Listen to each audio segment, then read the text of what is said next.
Good morning dear students.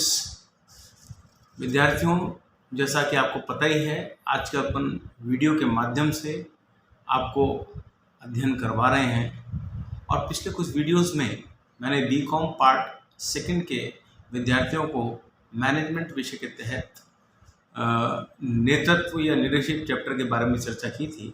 आज मैं paper first start कर रहा हूँ, थोड़ा सा जो अपना क्लास में नहीं हो पाया, रह गया था, तो उसमें से मैं कोशिश कर रहा हूँ कि आपको वो इम्पॉर्टेंट टॉपिक्स कवर कर दूँ जो एग्जामिनेशन पॉइंट ऑफ व्यू से इम्पॉर्टेंट है। तो अपन सबसे पहले क्या करेंगे, वीडियोस के माध्यम से मैं आपको उन टॉपिक्स को कवर कराऊंगा जो कि इम्पॉर्टेंट हैं और जो क्लास में पढ़ाने से रह गए थे। और क्योंकि अब कोरोना काल वापस आ गया है और अब क्लासेस शायद नहीं लगेंगे एग्जामिनेशन तक, तो वीडियोस के माध्यम से ही आपको पढ़ाई करनी पड़ेगी। तो आज मैं कंपनी लॉ का एक चैप्टर जो कि बड़ा इंपॉर्टेंट है एग्जामिनेशन पॉइंट ऑफ व्यू से, जिसका नाम है कंपनी सचिव, वो लेने जा रहा हूँ। तो विद्यार्थियों, सचिव वर्ड जो है ये लैटिन भाषा के सेक्रेटेरियस वर्ड से लिया गया है और अंग्रेजी भाषा के सेक्रेटरी शब्द का निर्माण सेक्रेटेरियस शब्द से हुआ, जो कि लैटिन भाषा का शब्द था, जिसको हिंदी में हम सचिव के नाम से जानते हैं। तो इसका जो उदय है वर्ड का, ये लैटिन भाषा के सेक्रेटेरियस शब्द से हुआ था। फ्रेंच भाषा में सेक्रेटेरियल तथा स्पेनिश तथा पुर्तगालीज भाषाओं में इसे सेक्रेटेरियो के नाम से जाना जाता है और हिंदी या इसका जो वर्ड है वो सचिव कहलाता है। तो कंपनी तो अपन जानते ही, कंपनी पहले मैं पढ़ा चुका हूँ आपको क्लास में भी। कंपनी का अर्थ अपन अच्छी तरह जानते हैं। सचिव का मतलब आज जान लेते हैं पहले। तो सामान्य अर्थ में सचिव का मतलब क्या है? सचिव सामान्य अर्थ में तात्पर्य है उस विश्वास पात्र व्यक्ति से जो अपने स्वामियों के लिए पत्र व्यवहार करते हैं। मतलब सचिव का अगर सामान्य अर्थ में हम देखें तो क्या अर्थ निकलता है? सचिव से तात्पर्य उस विश्वास पात्र व्यक्ति से है जो स्वामियों के लिए पत्र व्यवहार करता है, जो करस्पॉन्डेंस करने का काम करता है अपने स्वामियों के लिए। कुछ लोगों की दृष्टि में कंपनी सचिव वह अधिकारी होता है जो अपने स्वामी के महत्वपूर्ण एवं गोपनीय कार्यों करता है। मतलब कुछ लोगों का ये मानना है कि कंपनी सचिव कौन है? सचिव वो है जो अपने मालिक के लिए उसके महत्वपूर्ण कार्यों करता है या गोपनीय कार्यों करता है, इंपॉर्टेंट वर्क उसके करता है या सीक्रेट वर्क जो किए जाते हैं, इसीलिए उसको सेक्रेटरी कहा जाता है, क्योंकि उसके सीक्रेट वर्क को करता है और गोपनीय कार्यों को करता है। व्यवसाय के संचालन में पत्र व्यवहार करता है तथा आवश्यक अभिलेख रखता है और सारे जो रिकॉर्ड्स हैं उनको अपने पास संभाल कर रखता है, उसको सचिव के नाम के जानते हैं। किंतु कंपनी अधिनियम के संदर्भ में कंपनी सचिव का अर्थ बिल्कुल भिन्न होता है। ये तो अपने सचिव की बात की, ये सचिव कौन है? सचिव कौन है? जो अपने मालिक के लिए काम कर रहा है, जो मालिक के लिए पत्र व्यवहार कर रहा है, महत्वपूर्ण कार्य कर रहा है, गोपनीय कार्य कर रहा है या उनके दस्तावेजों को संभाल कर रखता है, वो सामान्य भाषा में सचिव कहलाता है। लेकिन यदि हम कंपनी अधिनियम के तहत कंपनी सचिव की बात करें तो कंपनी सचिव का अर्थ दूसरा होता है। तो पहले अपन कंपनी सचिव के परिभाषा को जान लेते हैं। भारतीय कंपनी अधिनियम 2013 के अनुसार परिभाषा देखते हैं तो भारतीय कंपनी अधिनियम 2013 की धारा 224 में इसको परिभाषित किया गया है और धारा 224 के अनुसार कंपनी सचिव या सचिव से तात्पर्य उस कंपनी सचिव से है जिसे कंपनी सचिव अधिनियम 1980 की धारा 21C में परिभाषित किया गया है तथा जिसकी नियुक्ति किसी कंपनी द्वारा कंपनी अधिनियम के अधीन कंपनी सचिव के कर्तव्यों का निर्वहन करने के लिए की गई है। तो ये धारा 224 में कंपनी अधिनियम 2013 की जो है उसमें इसकी परिभाषा दी गई है। तो ये परिभाषा उतनी क्लियर नहीं है कि कंपनी सचिव कौन होता है, लेकिन ये परिभाषा स्पष्ट कर रही है कि कंपनी सचिव से तात्पर्य उस कंपनी सचिव से है जिसे कंपनी सचिव अधिनियम 1980 की धारा 21C में परिभाषित किया गया है। अब और जिसकी नियुक्ति कंपनी अधिनियम के अंतर्गत कंपनी सचिव के कर्तव्यों करने के लिए की गई है। तो पहले तो ये देखें कि धारा 21C 1980 की जो है उसमें कंपनी सचिव की परिभाषा क्या दी गई है। तो इस प्रकार हम पहले धारा 21C जो कि 1980 की है उसको अध्ययन कर लेते हैं। तो कंपनी सचिव अधिनियम 1980 की धारा 21C के अनुसार कंपनी सचिव से तात्पर्य उस व्यक्ति से है जो भारतीय कंपनी सचिव संस्थान का सदस्य है। मतलब जो भारतीय कंपनी सचिव संस्थान का सदस्य है, institute of company secretaries of India का सदस्य है, उसको हम कंपनी सचिव के नाम से जानते हैं। इस प्रकार स्पष्ट है कि कंपनी सचिव से तात्पर्य उस एकाकी व्यक्ति से, उस इंडिविजुअल व्यक्ति से है जो भारतीय कंपनी सचिव संस्थान का सदस्य है। मतलब एक इंडिविजुअल जो who is a member of Indian institute of company secretaries of India, जो भारतीय कंपनी सचिव संस्थान का सदस्य है, और जो एकाकी व्यक्ति है वो कंपनी सचिव कहलाता है, तथा जिसे कंपनी द्वारा कंपनी अधिनियम के अधीन कंपनी सचिव के कर्तव्यों के निर्वहन हेतु नियुक्त किया गया है। मतलब कंपनी सचिव कौन है? जिसे धारा 224 के अंतर्गत नियुक्त किया गया है, कंपनी अधिनियम के अंतर्गत कंपनी के संबंधित मामलों को या कर्तव्यों का निर्वहन करने के लिए जिसको नियुक्त किया गया है वो कंपनी सचिव कहलाता है। तो कुल मिलाकर नक्शल में हम कह सकते हैं कि कंपनी सचिव वह व्यक्ति होता है जिसको भारतीय कंपनी सचिव अधिनियम की धारा 224 के अनुसार कंपनी में नियुक्त किया गया है कंपनी के समस्त कार्यों को, कर्तव्यों को करने के लिए। ये एक एकाकी व्यक्ति होता है और आमतौर पर कंपनी सचिव वो व्यक्ति होता है जो कि भारतीय कंपनी सचिव संस्थान का सदस्य होता है। अब यह उल्लेखनीय है कि कंपनी सचिव कंपनी का मुख्य प्रबंधकीय पदाधिकारी होता है। मतलब ये मैनेजरियल कैडर का आदमी होता है, मुख्य प्रबंधकीय पदाधिकारी होता है। प्रत्येक सूचीबद्ध कंपनी तथा प्रत्येक ऐसी कंपनी, सूचीबद्ध कंपनी का मतलब एक लिस्टेड कंपनी, तो प्रत्येक ऐसी लिस्टेड कंपनी तथा ऐसी कंपनी जिसकी प्रदत्त अंश पूंजी, जिसकी paid up share capital 5 crore या उससे अधिक की है, को ऐसा कंपनी सचिव नियुक्त करना अनिवार्य होता है भारतीय कंपनी सचिव संस्थान के हिसाब से। तो कहाँ पर कंपनी सचिव की नियुक्ति करना है? तो जहाँ तक नियुक्ति का सवाल है कि प्रत्येक ऐसी कंपनी जो कि सूचीबद्ध है, जो कि लिस्टेड है, लिस्टेड का मतलब जो किसी भी स्टॉक एक्सचेंज में लिस्टेड है, या ऐसी कोई कंपनी जिसकी प्रदत्त अंश पूंजी, जिसकी paid up share capital 5 crore या उससे अधिक की है, वो ऐसे व्यक्ति को कंपनी सचिव नियुक्त करना पड़ता है जो भारतीय कंपनी सचिव संस्थान का सदस्य होता है। अब इम्पॉर्टेंट बात जो यहाँ ध्यान देने की है कि कंपनी सचिव जो है वो अनिवार्य है प्रत्येक कंपनी में जिसकी paid up share capital 5 crore या उससे अधिक हो। तो ये तो बात हुई कंपनी सचिव की कि कंपनी सचिव कौन होता है। तो कंपनी सचिव नक्शल में हम कह सकते हैं वो व्यक्ति है, एकाकी व्यक्ति है जो भारतीय कंपनी सचिव संस्थान का सदस्य है, और ऐसी व्यक्ति की नियुक्ति उन कंपनियों में करना अनिवार्य है जिनकी paid up share capital 5 crore या उससे अधिक की है, और या फिर जो कंपनियां सूचीबद्ध हैं किसी भी स्टॉक एक्सचेंज। अब हम कंपनी सचिव की नियुक्ति संबंधी प्रावधान पढ़ते हैं कि कंपनी सचिव की नियुक्ति संबंधी प्रावधान क्या है। What are the main provisions as to appointment of company secretaries.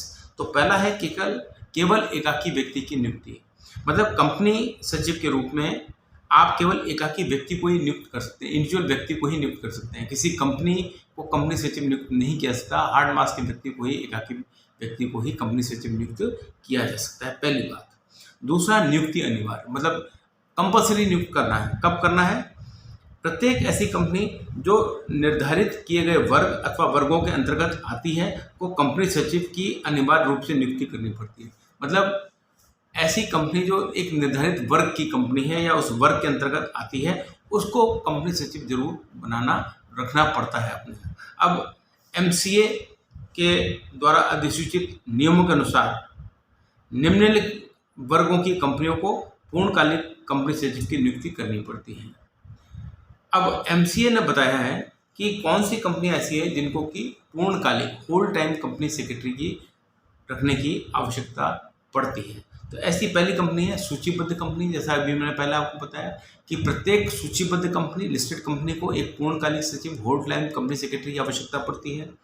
दूसरा, प्रत्येक असूचीबद्ध सार्वजनिक कंपनी जिसकी प्रदत्त अंश पूंजी 5 करोड़ या अधिक की है, ऐसी असूचीबद्ध कंपनी, अगर सूचीबद्ध कंपनी नहीं भी है लेकिन असूचीबद्ध है लेकिन उसकी capital, paid up share capital 5 crore या उससे अधिक की है, तो उसको एक कंपनी सेक्रेटरी रखना अनिवार्य है। और तीसरा, प्रत्येक निजी कंपनी, प्राइवेट कंपनी, आप प्राइवेट कंपनी पढ़ा चुका हूँ क्लास में, तो you know what is private company. तो प्राइवेट कंपनी वो है, मतलब प्राइवेट कंपनी में भी जिसकी प्रदत्त अंश पूंजी 5 करोड़ या उससे अधिक की है उसको कंपनी सेक्रेटरी की नियुक्ति करना अनिवार्य हो जाता है। तो कुल मिलाकर हम कह सकते हैं कि 3 प्रकार की कंपनियों को पूर्णकालिक कंपनी सचिव की नियुक्ति करना अनिवार्य होता है। पहला, लिस्टेड कंपनी। दूसरा, ऐसी असूचीबद्ध कंपनी जिसकी की paid up share capital 5 crore या उससे अधिक की है। और तीसरा, ऐसी निजी कंपनी जिसकी की paid up share capital 5 crore या उससे अधिक की होती है। तो इन सब के लिए नियुक्ति करना अनिवार्य होता है। फिर योग्यता प्राप्त व्यक्ति की नियुक्ति। अब किसकी नियुक्ति कर सकते हैं कंपनी सचिव के रूप में? योग्यता प्राप्त व्यक्ति की कर सकते हैं। तो निर्धारित किए गए वर्ग की कंपनियों में केवल उन्हीं एकाकी व्यक्तियों को सचिव के रूप में नियुक्ति दी जा सकती है जो भारतीय कंपनी सचिव के संस्थान के सदस्य हैं। मतलब योग्यता का जहाँ तक तात्पर्य है तो पूर्णकालिक सचिव के रूप में केवल उन्हीं व्यक्तियों की नियुक्ति की जा सकती है जो कि भारतीय कंपनी सचिव संस्थान institute of company secretaries of India का सदस्य है। और institute of company secretaries of India का सदस्य कौन होता है? जिसने कि institute of company secretaries of India की CS की परीक्षा पास कर रखी। नेक्स्ट है संचालक मंडल द्वारा नियुक्ति। तो कंपनी सचिव की नियुक्ति कंपनी के संचालक मंडल द्वारा की जाएगी, बोर्ड ऑफ डायरेक्टर्स की द्वारा की जाएगी। जैसा कि आपको मैंने बताया था क्लास में कि कंपनी के संचालन एक बोर्ड ऑफ डायरेक्टर्स के द्वारा किया जाता है जो कि सबसे बड़ा मंडल माना जाता है। तो कंपनी सचिव की नियुक्ति बोर्ड ऑफ डायरेक्टर्स के द्वारा संचालक मंडल के द्वारा की जाती है और संचालक मंडल को इस हेतु एक संकल्प पारित करना पड़ता है, एक रेजोल्यूशन पास करना पड़ता है। फिर नियुक्ति की शर्तें तथा पारिश्रमिक।